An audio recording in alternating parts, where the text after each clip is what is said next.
Welcome, ladies and gentlemen, to today's Rowdy.com Big Three, where we talk NASCAR with famous race drivers like J.J. Yaley. No, that's you. Oh, okay, sweet. Awesome. I'm Bass Masters. Buck Fever is playing the role. Actually, here's the way it's working today. You're playing the role of me, I'm playing the role of Buck, and Buck is playing the role of Cutler. That means you got to be really sharp today. And I got to be really, really annoying. Three big questions you're going to ask me and J.J. Yaley, and I'm going to defer to what you say probably, but Okay. I might have a different opinion. I doubt it, but I might. It could be better.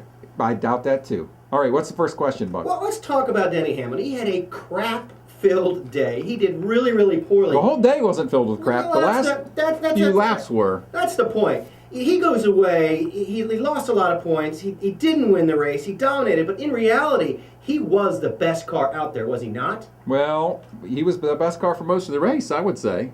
Absolutely. You know, he every time he goes to Phoenix, he usually is very fast. You know, you say it's a crap-filled day. Obviously, a 12th place finish isn't crap. I mean, he could have cut a tire, lost laps, could have blown an engine, could have had a lot bigger circumstances that would have taken him maybe even completely out of the lead.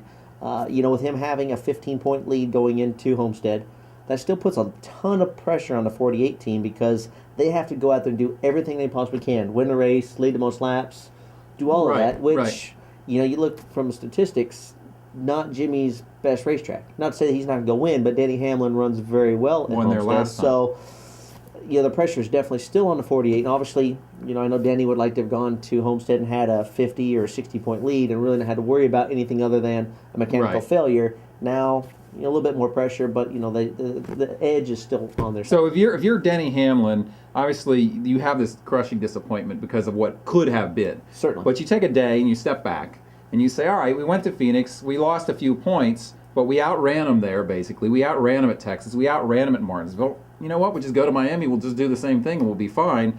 Is that the kind of mentality you expect from him? Or did you see anything in these post-race comments that indicates that, his head is not where it needs to be? No, because I think, being a teammate with Denny when we were both rookies, seeing how he's changed, and really this year changed the most. They've definitely shown that they are going to be a contender to win championship. They've been, They have been mentally strong. They've been tough everywhere, and when they said they were going to be fast, they backed it up. Let's talk about the new FR9 engine because it performed really well, and they've now said that the Ford FR9 is going to be in every race next year. Does this thing get better fuel mileage, better horsepower, or both? Well, I don't really know. Do you know?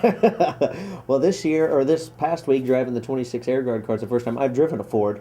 Other than Did you have the FR9 in there? They did not. So, I don't know. Obviously, we had enough fuel to make it to the end of the race. We didn't have to pit. Have you ever had a new engine come into your race, a new engine package, and get that, get a sense of what obviously you've driven a lot of different engines, and you've been down on horsepower. I'm sure there have been times when you've had a little horsepower advantage. Just talk about the situation of what do you do if you're down on horsepower? What do you do if you have a horsepower advantage? Does that change at all what you're doing in the race? Well, it does. I mean, if you're down on horsepower, you're obviously going to complain because you're getting... Aren't you guys complaining anyway? Most of the time. Seriously. Most of the time. But, it's just, I think that's like page 2 of the driver excuse handbook is, I don't have enough power. These guys keep driving away from me down the straightaway. Right. But, obviously Ford is very happy with the engine. They've made their changes to try to keep up with the other manufacturers. I think it's been a while since they've had a new generation engine. Mm-hmm. And it's just like anything else. When you come out with a new engine, you're going to do a lot of R&D.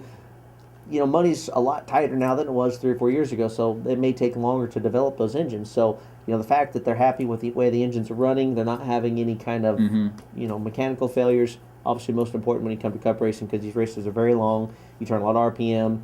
That's where you lose the points, man, if you fail or something like Absolutely. that. Right. Well, the other thing is, if not mistaken, the center of gravity of that thing is a little bit lower, and they can run a little more tape on the nose of the FR9. And those are both huge. That'll help with your handling. Absolutely. The more tape that you can run, the more front grip you're going to have. And is this car a pushy race car, basically? Is front grip what you're still looking for out of this thing? Yeah, these cars, they change weekly the way the setups are. The big thing anymore is just trying to get as much weight out of the cars. You have a high CG, so trying to keep the weight as low as you possibly can is huge. So if they're going to gain some advantage from the engines being a little bit lower center of gravity, also a huge gain in the car. Next question, Buck Fever. Once again, we agree. Next burning issue. Yesterday after the race, I went over to Twitter and I saw, look, DW was John, Kevin Harvick was John, as was Denny Hamlin. I'm sure JJ was on there too. too. They were all wrapping around. And so This is what DW said. I believe what you saw yesterday after the race from the 11 team was an emotional letdown. 2 big wins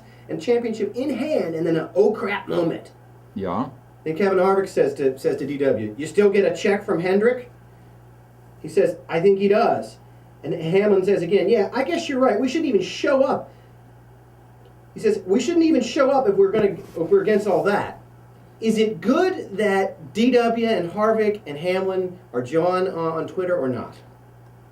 I love it. I mean, personally, I think it's great. I don't know. What do you think about, the question of drivers talking to the media and what you say to the media versus what you really think and how honest you are and how much do you toe the party line and just say kind of the politically correct thing. I think that's what you're asking, right? Yeah, Jimmy's not on Twitter. He stays away from all that mess. Like, and some of the things Mike Ford said and all that. Like, what's your take on all that? Well, it's tough because obviously with Twitter, that's a great way for the fans to really get involved into. And you feel real connected. Well, certainly, because you get into every aspect of the sport. You get to ask questions, and obviously, you can't just call a driver and ask him something. But if a driver's actually... I can. If the driver's handling their own Twitter account, I know majority of them do, you can go out and ask a driver a specific question that you couldn't do any other way. Mm-hmm. So, the problem I see with Twitter is, or even emails or stuff like that, sometimes when you try to relay something you've seen, something you're trying to say, it can be taken 10 different ways. Kind of like what you saw at Phoenix. Exactly. Not always the way you meant it. People can take it and turn it into the way you meant it as being funny, or they can take it and turn it, like what I said after the race, they turn into jealousy, they turn all sorts of things. It really wasn't it. It's just a matter of the way things can be interpreted. Right. And, obviously, that Kevin Harvick and Darrell Waltrip have a good relationship. They're always playing with each other and always busting on each other. So that it's not serious. It's just a matter of sometimes you have a lot of fun with each other, and people know that it's fun, and other times people take it as being more serious than it really is. So, sometimes you have to take it with a grain of salt versus really putting a lot of emphasis on what's being said. Rowdy.com. Say it like it is. Say what like it is? Rowdy.com.